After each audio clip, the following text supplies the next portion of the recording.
Spring practice has ended in college football. All the teams and programs are ready for the summer. The NFL draft is over. That's the focus. In the midst of that, Andy Staples came out and gave his his post-spring top 25 teams.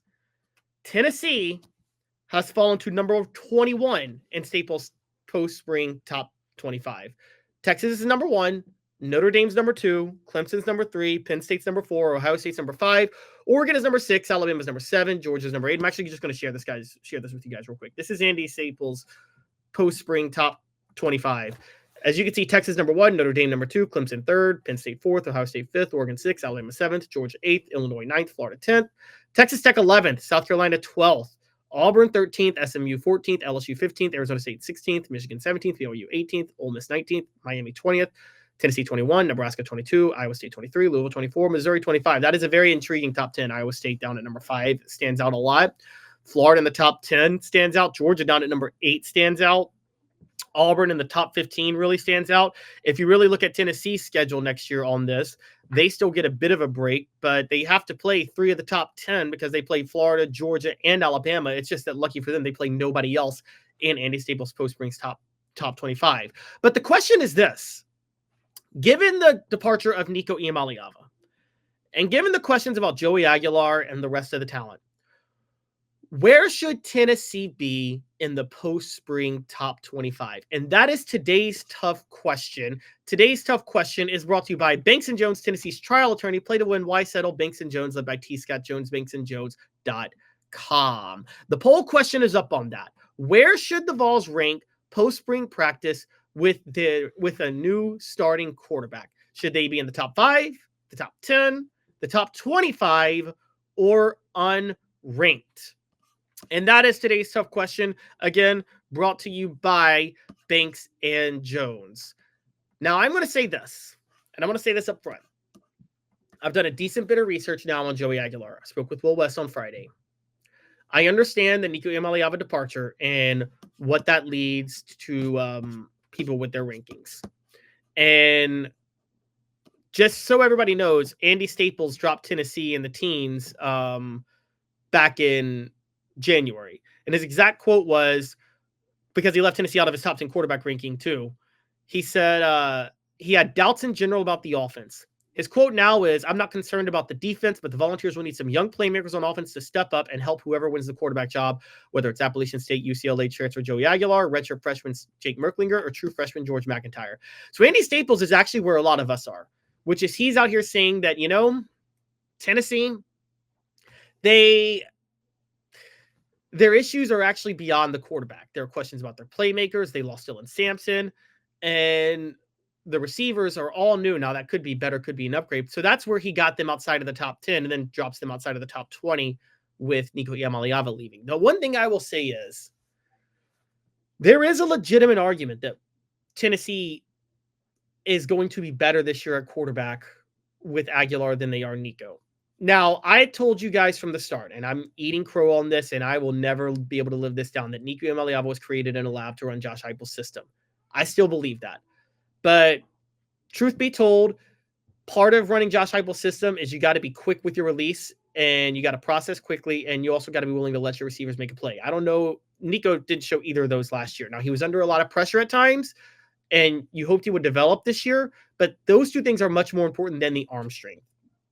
So I got to be honest. I think Aguilar, I don't think Tennessee should drop too much just because Joey Aguilar is on their team. I really don't.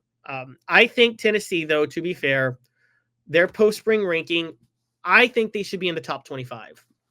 I think right now, the one thing that works in their favor is, again, there might be only 3 top 25 teams they play all year. So we're talking a 9-3 season is on the table if they are in the top 25. So I think that Tennessee should be in the 20 to 25 range with Nico gone, because there are still questions about Joey Aguilar. We don't know much about his arm strength. He's a little bit of a gunslinger without Brett Favre's arm. He's got Brett Favre's gunslinging mentality without Brett Favre's arm. And that's not always the best combination, guys. I just have to point that out.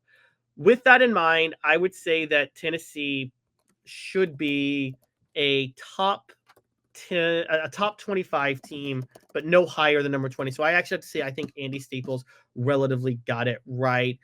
You guys give me your thoughts on the poll question real quick. The show represented by Banks and Jones, Tennessee's trial attorney, will play to win. Why settle? Banks and Jones, led by T. Scott Jones, Banks and Jones.com.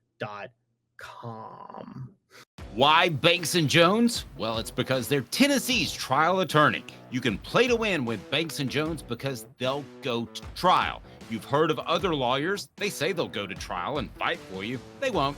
They just want to settle. That's the easiest way out. Well, that's not Banks and Jones, led by T. Scott Jones.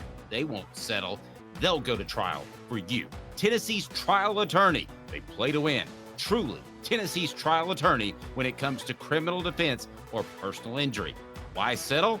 It's Banks and Jones. T. Scott Jones. Welcome back to the program. So we got the poll question up right now. Where should Tennessee rank post-spring practice with their new starting quarterback? Top 5, top 10, top 25, unranked. Man, none of you believe they should be in the top 5, huh? 0% are saying top 5, 5% are saying top 10, 81% are saying top 25, and 14%. I'm sorry, 83% are saying top 25, 14% are saying unranked. Now, for those who are laughing at my comment, Daniel Maddox says, Favre mentality without his arm, here come 50 interceptions. Daniel, to be fair, because he did have 14 interceptions last year and he could be an interception machine. Josh Heupel's offense doesn't scheme enough to give you the chance to throw that many interceptions. He gives you a lot of options at that point. Okay, so I think that Josh Heupel oftentimes will give you a lot of easier reads and easier throws. Now, there's debates, and we're going to talk about this later in the week, guys. I'm not talking about it today, but we are going to talk about whether or not we're sure Joey Aguilar is even going to be the starter at Tennessee. Because as David Speaks points out, Dylan Gabriel did start after the Brandon Wimbush experiment failed. That is true. Dylan Gabriel was a true freshman. Josh Heupel signed him because Mackenzie Milton told him to sign him. Funny enough, Josh Heupel did not sign Mackenzie Milton.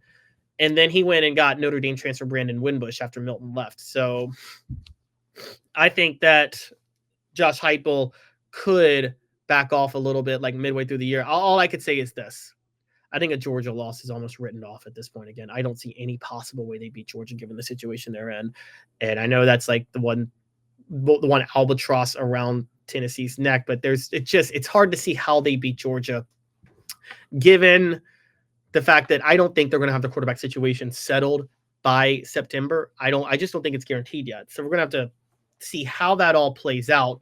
But I think in terms of post-spring rankings, I do think Andy Staples is right. Now, explaining some of the other ones that he named, I mean, he's betting on Texas with Arch Manning. He even says it. He said, we may as well go all in if we're going to bet on Arch Manning.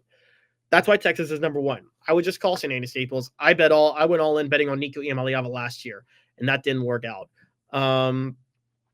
2, Notre Dame was number 2, and he talked about 2 of their linemen entering the transfer portal. One of them actually, ironically, now being at Tennessee. We're talking Sam Pendleton, obviously, but they have so much talent elsewhere that's why he has them at number 2. Dabo Swinney's portal work is why he has Clemson at number 3 in the way Cade Klubnik finished last season. He's got Penn State at number 4 because, again, of the transfer receivers that they added.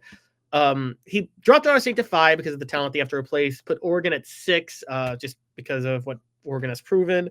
Alabama at 7 based on a belief that they'll have the right quarterback win the job. Georgia, that's another standout at 8, but it seems he's worried about their lack of stock of defensive linemen, which is kind of interesting. So Illinois returning Luke Altmaier is why they're number 9, and Florida at number 10 because of DJ Lagway being healthy and them adding a couple of elite players, including 5-star freshman Dallas Wilson and transfer receiver J. Michael Sturdivant. So that's why all of those players or all those teams are in the top 25. And in South Carolina, the Lenore Sellers, Auburn returning a lot of guys, and I believe in Hugh Freeze. So you understand why all this happened. Look, from a personnel front, Tennessee did not seem to have what they need returning this year. But at the same time, we've seen Josh Heupel ball out with lesser talent before if he's got the right fit. And I think he's got to spend a little more time, and we're going to talk about this too at some point. Heupel should be spending more time on fit than finding the best players. I think that's actually been one of his biggest weaknesses is he falls in love with the top elite players and not always the best fit, particularly at quarterback. I don't think the big arm is the most important thing for a quarterback in Heupel's system. I think intangibles matter more. I think quick release matters more. Processing matters more. I think Heupel is too often falling in love with the big arm, and it's just starting to not work at times. So, and also when you're limited on NIL funds, you need to stop wasting money on big arm quarterbacks. I mean, I just think that's kind of a weird thing to do. So I think Tennessee still they should be a top 25 team. And the poll question now has 70% saying they should be top 25. So nobody top 5, 17% top 10, 13% unranked. That shows how educated our audience is. You guys are very objective. None of y'all saying top 5. So that's a very interesting point. Timothy McGee says Faison won't start because Heupel doesn't start true freshmen. It does seem like that, although he did start Dylan Gabriel. He didn't want to. He went with Brandon Wimbush. I think Heupel should go more for true freshmen sometimes. And David says Nico should have started over Milton, could have still had him. Yeah, but David, Milton had the team, and he knew that was a stopgap year anyway. So I think it was kind of start Milton, get through the year, keep your head above water at 8-4, which he did, and keep the team happy and together. And so it was kind of a little more politicking that was on that front. And also Nico was very, very small during that time.